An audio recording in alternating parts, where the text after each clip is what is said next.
اعوذ باللہ من الشیطان الرجیم، بسم اللہ الرحمن الرحیم۔ محترم سامعین کرام، اس سے پہلے ہم نے التحیات اور تشہد پر روشنی ڈالی تھی۔ آج ہم درود شریف پر گفتگو کریں گے کہ جس کی بہت زیادہ فضیلت ہے کہ کسی چیز کی جتنی زیادہ فضیلت ہوتی ہے اسی قدر اس کا کوئی اعلیٰ مقصد ہوتا ہے۔ تو آج ہم درود شریف کے مقصد پر ہم روشنی ڈالیں گے کہ درود شریف کا مقصد کیا ہے۔ اللہم صلی علی محمد و علی آل محمد کما صلیت علی ابراہیم و علی آل ابراہیم انک حمید مجید۔ اے اللہ، حضرت محمد صلی اللہ علیہ وآلہ وسلم اور ان کی آل پر رحمتیں عطا فرما جس طرح تو نے رحمتیں عطا کیں حضرت سیدنا ابراہیم علیہ السلام اور ان کی آل پر۔ یہاں پر ہم رحمت کے حوالے سے ہم بات کریں گے کہ رحمت کا مطلب ہے کامیابی، اور نبی کی آل سے مراد ان کی امت ہوتی ہے، کیونکہ نبی اپنی امت کا روحانی باپ ہوتا ہے، اور نبی کریم صلی اللہ علیہ وآلہ وسلم کی امت سے مراد کل انسانیت ہے، کیونکہ ان کو کل انسانیت کے لیے بھیجا گیا، جو ان کو مانتے ہیں نہیں مانتے ہیں ان سب کے لیے بھیجا گیا۔ تو کہنے کا مقصد یہ ہے کہ یہاں آل سے مراد نبی کریم صلی اللہ علیہ وسلم کی امت یعنی کل انسانیت، کہ یا اللہ حضرت محمد صلی اللہ علیہ وسلم کی آل پر یعنی کل انسانیت پر رحمتیں عطا کر، یعنی کامیاب کر دے۔ رحمت کا مطلب ہے کامیابی، کامیاب کر دے جس طرح تو نے رحمتیں عطا کی حضرت ابراہیم علیہ السلام اور ان کی آل پر۔ حضرت ابراہیم علیہ السلام کی آل سے مراد بنی اسرائیل کے تمام انبیاء، کہ جس طرح قومی دور میں ان کو کامیاب کیا اور ان کو ترقی دی، اس طرح سے یا اللہ ہمیں بھی ان کی طرز پر بین الاقوامی دور میں کامیاب فرما، کیونکہ نبی کریم صلی اللہ علیہ وسلم کی امت بین الاقوامی امت ہے، قیامت تک کے لیے ہے، کیونکہ ایک نبی ایک قوم کے لیے ایک نبی آتا تھا، ایک دور کے لیے ایک نبی آتا تھا، ہر قوم کا مزاج الگ تھا، تو ہر قوم کے تقاضے الگ تھے، ہر دور کے تقاضے الگ تھے، اس لیے ایک قوم کے لیے ایک نبی، دوسری قوم کے لیے دوسرا نبی، ایک دور کے لیے ایک نبی، دوسرے دور کے لیے دوسرا نبی۔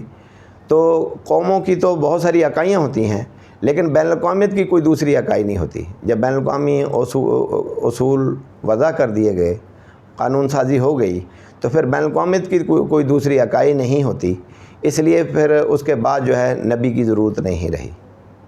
تو نبی کریم صلی اللہ علیہ وسلم کا دور ہے وہ بین الاقوامی دور ہے۔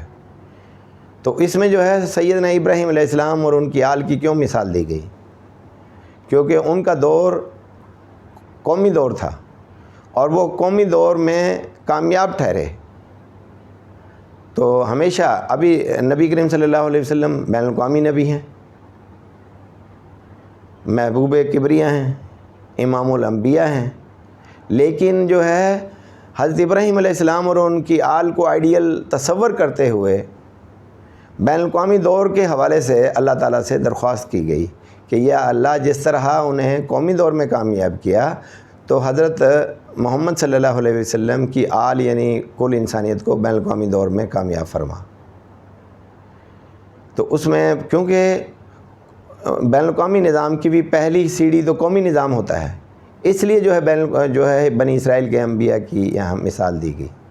دوسرا یہ ہوتا ہے کہ جن کی زندگی کا چیپٹر نیکی پر کلوز ہو چکا ہو وہ لوگ آئیڈیل ہوتے ہیں، جن کا دور گزر چکا ہو وہ آئیڈیل نہیں ہوتے، کیونکہ نہ جانے کہ وہ آگے چل کے کیا کردار ادا کر بیٹھیں، اس لیے جن کا دور گزر رہا ہو وہ آئیڈیل نہیں ہوتے۔ تو بنی اسرائیل کے انبیاء ہیں وہ آئیڈیل ہستیاں ہیں کہ انہوں نے وہ قومی دور وہ کامیابی سے گزارا۔ پھر اسی طرح وہ دوسرا پارٹ ہے درود شریف کا، اللہم بارک علی محمد و علی آل محمد کما بارکتا علی ابراہیم و علی آل ابراہیم انک حمید مجید۔ اے اللہ حضرت محمد صلی اللہ علیہ وسلم اور ان کی آل پر برکتیں عطا فرما جس طرح تو نے برکات نازل کی سیدنا ابراہیم علیہ السلام اور ان کی آل پر۔ اب یہاں جو ہے وہ رحمت کا مطلب ہے کامیابی، برکت کا مطلب ہے ترقی، یعنی مکمل خیر خواہی ہے، کامیابی سے لے کے ترقی تک مکمل خیر خواہی۔ تو اس سے بڑے الفاظ کیا ہو سکتے ہیں؟ اب کامیاب ہونے میں سیدنا موسیٰ علیہ السلام اور ان کے جانشینوں نے کردار ادا کیا، پھر اس کے بعد ترقی دینے میں جو ہے سیدنا داؤد علیہ السلام اور سلیمان علیہ السلام کا دور جو ہے وہ ترقی یافتہ دور ہے، انہوں نے اسی نظام کو ترقی دی ہے۔ تو کہنے کا مقصد یہ ہے کہ اس میں ہم نے بنی اسرائیل کا جو کامیابیوں کا دور ہے، کامیابی دینے والے جو ہیں انبیاء جو ہیں سیدنا موسیٰ علیہ السلام اور ان کے جانشین ہیں، ان کا جو دور ہے، اور دوسرا جو ہے ترقی کے لیے جو ہے ترقی کا جو دور ہے وہ داؤد علیہ السلام کا دور ہے کہ اسی نظام کو انہوں نے ترقی دی، اور سیدنا سلیمان علیہ السلام کا، ان کے بیٹے سلیمان علیہ السلام، ان کا دور ہے۔ تو یعنی کامیابی سے لے کر ترقی دینے تک کی مکمل خیر خواہی، اس سے بڑھ کر کوئی کلمات ہو سکتے ہیں کہ کامیابی اور ترقی تک کی ہم نے خیر خواہی رب تعالیٰ سے ڈیمانڈ کی ہو؟ اس سے بڑے کوئی الفاظ ہوں گے کہ انسانیت کی مکمل خیر خواہی کی سوچ اپنے اندر پیدا کرنا؟ اس سوچ کی بنیاد پہ اگر کردار کا تعین کیا جائے تو وہ کردار کتنا بڑا کردار ہوگا، اس کردار سے بڑھ کر کوئی کردار نہیں ہوتا۔ تو لیکن اگر سوچ محض سوچ کی حد تک ہی رہے، کردار کا تعین نہ کیا جائے، تو وہ جو خیر خواہی کس کام کی ہے اگر اس پر عمل درآمد نہ کیا جائے؟ تو لہٰذا عمل کے تعین کے لیے تو خیر خواہی کی سب سے پہلے تو سوچ پیدا کرنی ہے۔ درود شریف ہمارے اندر سوچ ڈیولپ کر رہی ہے، لیکن اس سوچ کا مقصد جو ہے رسول اللہ صلی اللہ علیہ وسلم کی طرز پر انقلاب ہے، کیونکہ مکمل خیر خواہی تو انقلاب کے بن نہیں ہو سکتی۔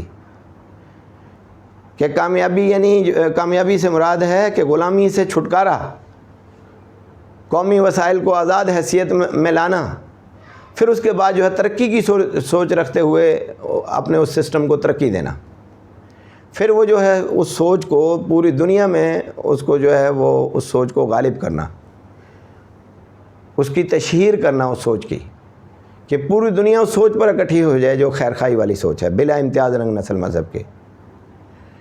اب اس سوچ پر کل انسانیت کو اکٹھا کرنا، اور اس سوچ پر جو ہے سامراج دشمن قوتوں کا اتحاد بن جانا، اور اگلے درجے میں جو ہے سامراج کو تبھی شکست ہوگی بین الاقوامی سطح پر کہ سامراج دشمن قوتیں جو ہیں وہ حق کا ساتھ دینے والی بن جائیں، اور لازمی ہے کہ وہ حق کا ساتھ دیں گے، کیونکہ انسان بالآخر جو ہے وہ فطرت کی طرف ہی لوٹے گا۔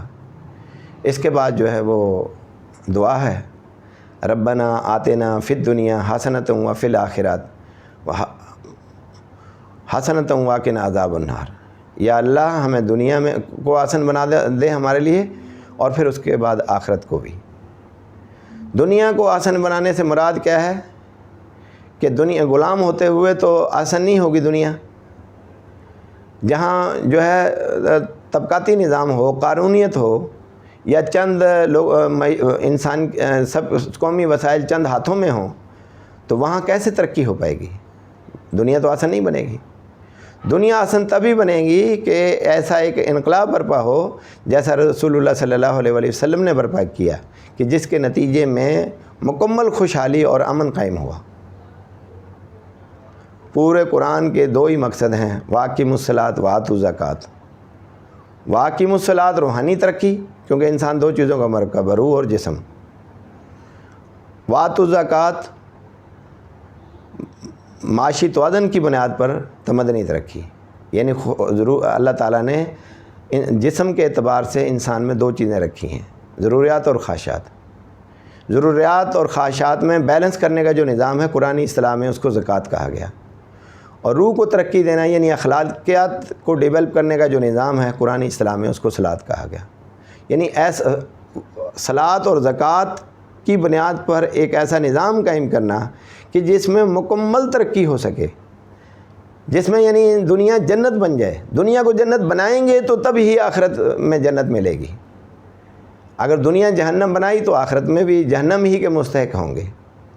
تو لہٰذا دنیا کو جنت پہلے بناؤ. تو جنت تبھی بنے گی، جنت تبھی بنے گی کہ قرآن کی اساس پر اور رسول اللہ صلی اللہ علیہ وسلم کی طرز پر ایک بہت بڑی تبدیلی آئے. اس تبدیلی کے راستے ڈھونڈو، اور اس جو کامیاب ہوئے ہیں، جو اپنی منزل پہ پہنچے ہیں، ان کے ذریعے سے وہ راستہ ملتا ہے. میں اس پر پہلے بات کر چکا ہوں. آخر الدعوانا ان الحمد للہ رب العالمین.